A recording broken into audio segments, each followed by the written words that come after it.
Welcome to Caesar's Journal, your go-to podcast for thrilling stories and eerie tales.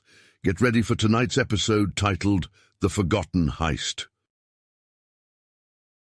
It was a frigid winter night in 2010, and rain poured down relentlessly, drenching the streets of Old Town Alexandria, Virginia. The narrow alleys and historic buildings stood silent, save for the hurried footsteps of a lone figure, drenched and desperate. The thief, Corey Bevilacqua III, was on the run, clutching a small leather bag to his chest as he ran through the labyrinth of alleys. Corey's heart pounded in his chest, his breath visible in the cold air as he glanced over his shoulder. The police were close. He could feel their presence.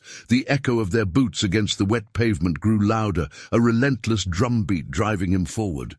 He had to escape, to disappear into the night. He rounded a corner, nearly slipping on the slick pavement, and pressed himself against the wall, his mind racing. The rain washed over him, mixing with the sweat on his brow. He clung to the shadows, trying to steady his breathing, to calm the storm inside him. Why did I do it, he wondered. The question gnawed at him, but there was no time for remorse. His only focus was survival. Corey's eyes darted around, searching for a way out. A flicker of movement caught his attention, a dim light spilling from a partially open door. Without a second thought, he dashed toward it, slipping inside and shutting the door behind him. He leaned against it, his heart still racing. Inside, the air was thick with must and decay. It seemed to be an old storeroom, filled with forgotten relics and dust-covered furniture. Corey took a step forward, the floor creaking under his weight. He could hear his own footsteps echoing in the silence, but the sound was wrong, hollow, as if the world around him was distorted. Outside, the rain continued to fall, the sound a constant reminder of his plight. He moved deeper into the building, hoping to find another exit. His thoughts were a tangled mess of fear and confusion. The last thing he remembered was the heist going wrong, the sirens blaring and the chase beginning.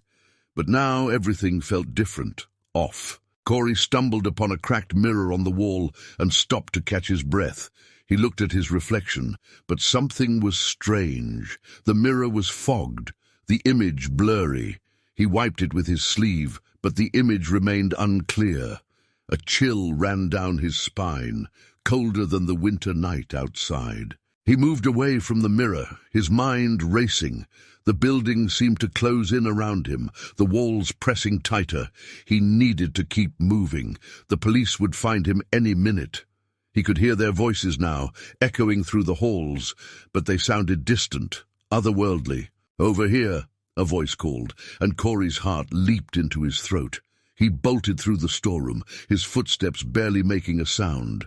The corridor ahead seemed to stretch endlessly, the light dim and flickering. Panic set in, and he ran faster, desperate to escape the unseen pursuers. He burst through a door at the end of the corridor and found himself in a courtyard, the rain still pouring down. He paused, catching his breath, and looked around. The courtyard was eerily quiet, the only sound the rain hitting the cobblestones. The buildings surrounding it loomed like silent sentinels, watching his every move. Corey's mind was a whirlwind of confusion. Why hadn't they caught him yet? Why did everything feel so wrong? He turned, expecting to see the police closing in, but the courtyard was empty. He was alone. A sudden realization hit him like a cold wave. He remembered the heist, the police, the chase, but nothing after that. The memory was a void, a blank space in his mind. He looked down at his hands, pale and trembling. The rain seemed to pass through them, leaving no trace. "No," he whispered, shaking his head. "It can't be." He looked at a rain puddle, and his reflection now clear. He saw himself, but not as he remembered. His face was gaunt, his eyes hollow. The realization hit him with the force of a hammer blow. Corey Bevilacqua III was a ghost, a remnant of a life lost in the chaos of a heist gone wrong. The police had never been chasing him. They had found his body that night, cold and lifeless in the rain. He had been running from his own fate, trapped in a loop of fear and denial.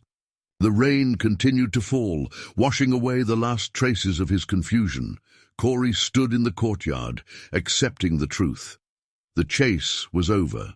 The thief finally caught by the one thing he could never escape, the lady in black, aka Death. If you enjoyed this story, please like and subscribe for more chilling tales.